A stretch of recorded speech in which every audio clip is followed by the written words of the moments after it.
All right, Steve, so if we're looking at this and we're trying to get 3 days and 3 nights from Good Friday to Easter Sunday, which this top 3 boxes represent a Good Friday, Saturday, Easter Sunday morning, it just doesn't work. 3 days, 3 nights, doesn't work. You've got that best one day and part of another night into the morning. But what the Scripture says is... Right, it doesn't fit with what Christ said. They were seeking a sign from him. And in Matthew 12:39, he said, "An evil and adulterous generation seeks after a sign. No sign will be given it except the sign of the prophet Jonah."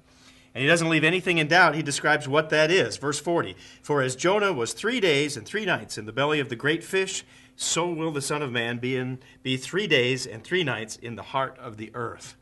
So it should be as easy as 1, 2, 3, right? It should be, but if you look at the traditional Good Friday to Easter Sunday tradition, which is the heart and basis of the Christian world's celebration at this time of year, if you have Christ going into the grave toward the evening, toward sundown on a Friday, you have 1 day to the next night, which is Saturday night. Easter Sunday has him already resurrected or being resurrected on Easter Sunday.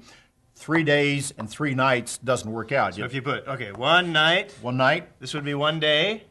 This would be sort of 2 nights, and then resurrected somewhere early.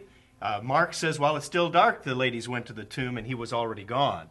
So even before sunrise. So how does that add up to 3 days and 3 nights? Really just 1 day and parts of 2 nights. It doesn't add up, and it should add up because what Jesus said was the one sign of his messiahship would be, as we read in Matthew chapter 12, verses 39 and 40, was that he would be in the grave 3 days and 3 nights. And it gave the same sign as that of Jonah. And that was the sign that he was the Messiah. There is, however, a better and an accurate New Testament chronology that has Christ being killed on Wednesday, being put into the grave just before sundown, which the Scriptures show was a Sabbath.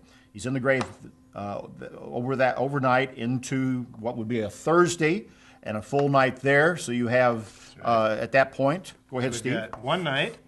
And then you have... And the 1 day on Thursday day. And another night. And another night on Thursday night. And then on Friday would be another day. So that would be a 2nd day. And then another night. Another night, that would be the 3rd night. Now what about the 3rd day? We come into Saturday, which is the 3rd day.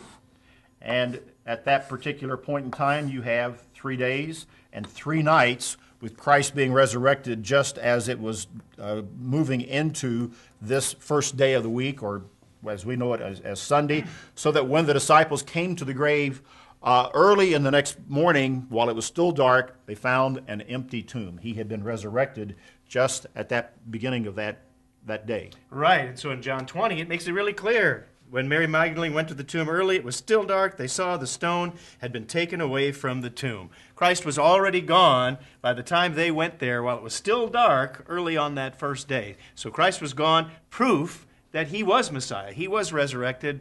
And when you add it up, it is as easy as this 1, 2, 3. This particular tradition here of the Good Friday, Easter Sunday doesn't work. The only New Testament chronology that you can find to match up to the words of Jesus Christ is having him in the grave by Wednesday at sundown and then being resurrected at the end of the 3rd day and 3rd night by Saturday evening.